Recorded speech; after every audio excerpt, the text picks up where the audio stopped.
Nonton dari Sambal Lalap, nonton dari MOP, nonton. Jadi kalau secara yang lainnya, kalau denger dia mau nembak Frisly udah denger lama.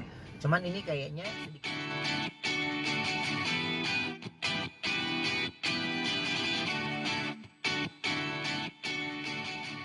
Ya kok minta komentarnya nih yang kemarin habis jadian nih kok.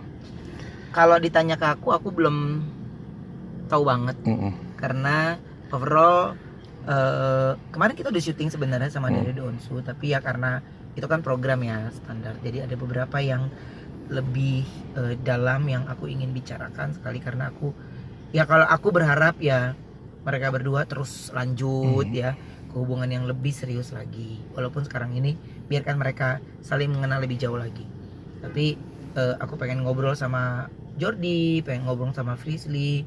Tapi sebenarnya kalau teman-teman tahu semuanya ya, aku sama mamanya Frisly deket banget gitu, ngobrol.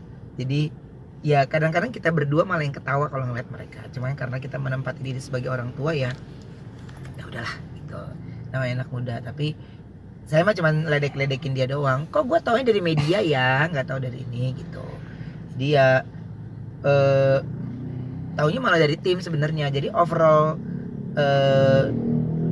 dari yang lainnya ya, gue cuma nyambung-nyambungin instastory orang aja gitu. Kemarin lihat videonya nggak kok yang ya nonton dari Sambal Lalap, nonton dari MOP, nonton. Jadi kalau secara yang lainnya, kalau denger dia mau nembak Frisly udah denger lama. Cuman ini kayaknya sedikit meleset dari tempat yang dia pernah bicarakan ke saya. Karena kan tadinya dia mau nembak Frisly di lokasinya yang menyeramkan. Salah satunya kita pernah survei di salah satu rumah sakit, dia pengen apa di kamar jenazah ya, apa di ini ya gitu. Jadi enggak deh itu sebenarnya kalau dari saya ya finally nggak ada sesuatu yang berbahaya sih gitu untuk dia lokasi nembak, karena kan lokasinya juga memang sudah tempatnya juga sunyi, tidak di keramaian orang gitu. Tapi saya bilang, lu nggak mau nyari tempat lain ya gitu. Ya habis kan ada kan ketemu sama Frisly ketika kita lagi membahas tentang horor. Ya nggak di sini juga kali.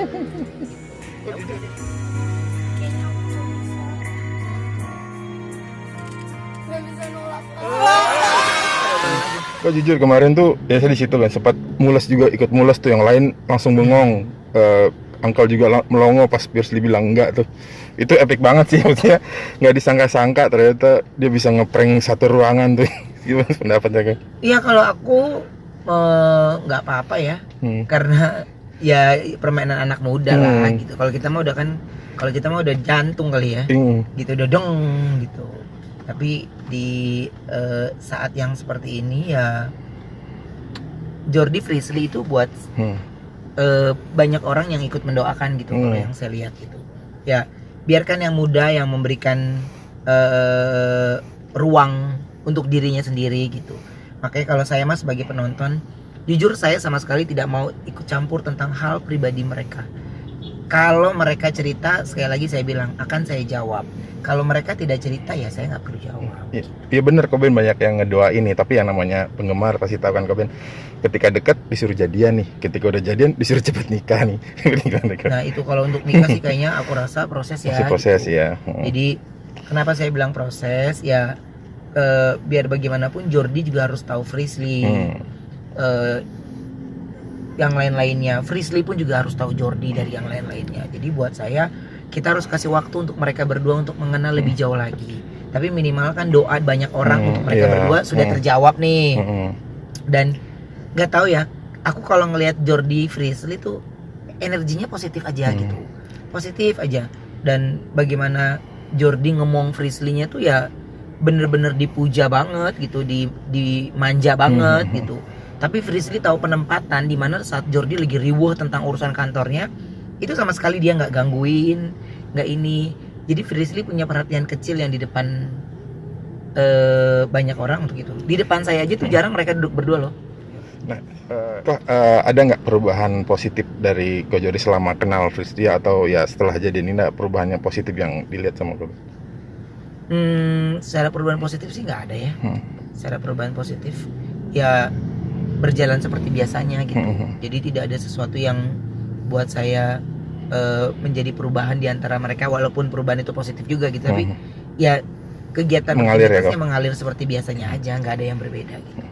Berharap juga ya itu tadi, setelah kemarin nyanyi, berharap setelah jadian makin banyak projectnya yang bareng segala macam, harapannya kan doanya seperti itu dari fans gitu. Ya ini kan juga awal-awal ya gitu, jadi kayak misalnya dia di mana gitu, dia pasti nanya dulu sama kokonya, ini diambil nggak ya gitu. Jadi ya senang bisa mengarahkan Jordi dan Frisly dengan baik. Tapi kan ada beberapa hal yang saya rasa mereka juga sudah cukup dewasa tanpa mesti menanyakan kepada saya gitu. Sosok Visi sekali lagi kok di mata seorang Koben nih. Frisly itu adalah wanita yang menyenangkan, anak yang baik sekali, jujur, dan buat saya bisa membawa lingkungan, dan dia bisa menyesuaikan dengan siapa dia berbicara, baik dengan saya atau dengan anak saya gitu. Dia bisa menyesuaikan itu sebenarnya. Dan diterima juga sama ponakan-ponakannya ya kok. Wah, Talia sekarang lagi sayang-sayangnya banget sama Frisly. Apa nyariin katanya? Iya, papa nyariin anti Frisly. Terus Talia juga kemarin beliin casing handphone couple. Anti Frisly sama Uncle Jordi gitu. Jadi ya saya rasa gini, maksudnya Talia itu kan lebih cemburunya karena takutnya ketemu seseorang yang nggak sayang sama dia juga. Ternyata Frisly jauh lebih sayang lagi sama Talia yang deket banget, bahkan mainan-mainan perempuan gitu Frisly kan lebih mengerti gitu. Jadi lebih nyambung, jadi dia senang banget gitu. Jadi dia selalu nunggu kapan ketemu anti Frisly lagi gitu.